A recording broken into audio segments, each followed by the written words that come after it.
have now seen Ryan Reynolds' second attempt at Deadpool, and it was much better than the first attempt.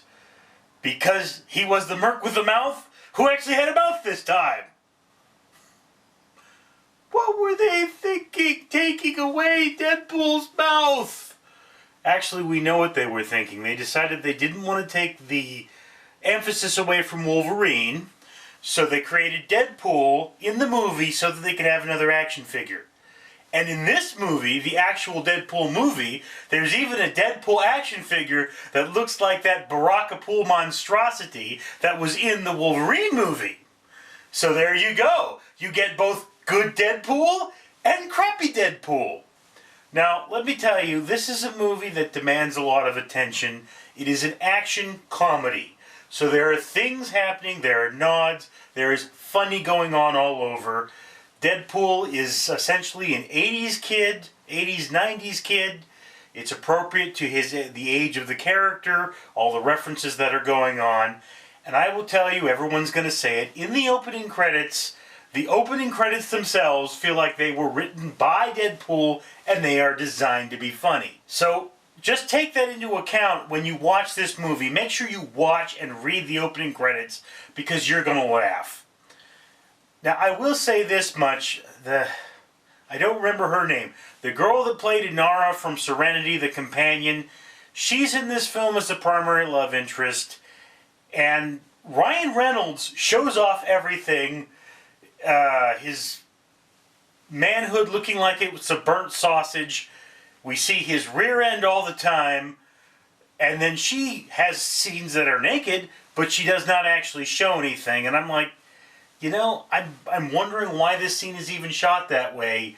We didn't see enough of her. I would have liked to see the tattoos that were on her for this film because they were supposed to be interesting, probably said something about the character. We didn't get good shots of those. Again, she's not... There's one scene where you should see one of her naughty bits, and you don't because she's wearing like a thong or something, which is kind of inappropriate to the scene.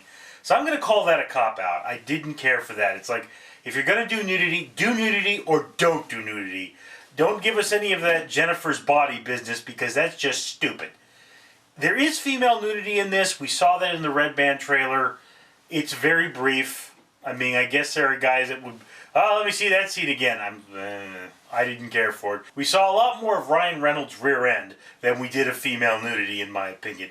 I'm not saying this is a good or bad thing. I'm just saying that it is. I have heard some people give Gina Carano some flack for her role as Angel Dust, which is the primary muscle-bound female that you see tussling with Colossus.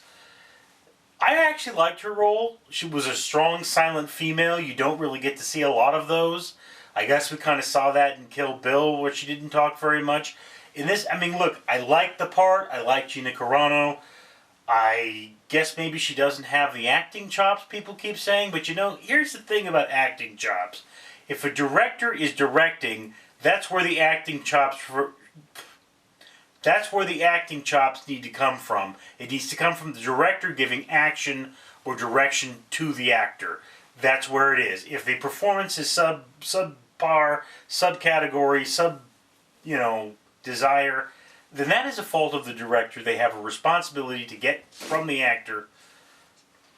They have a responsibility to get from the actor what they want. It's just how it is. So there's that. A lot of people have mentioned the CGI for Colossus really does look great.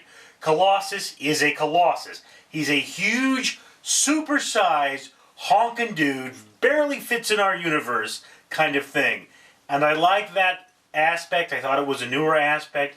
They didn't try to dumb down the X-Men or the mutants to be humanized characters. They made them the characters that they're supposed to be, having interesting and varying body styles, being very unique unto themselves. One thing I will mention, though, this movie kind of has an anal fixation. There's way too much butt going on in this film. I mean, you know, seriously, didn't quite need that. People getting stuff in their butt. Otherwise, film rocked.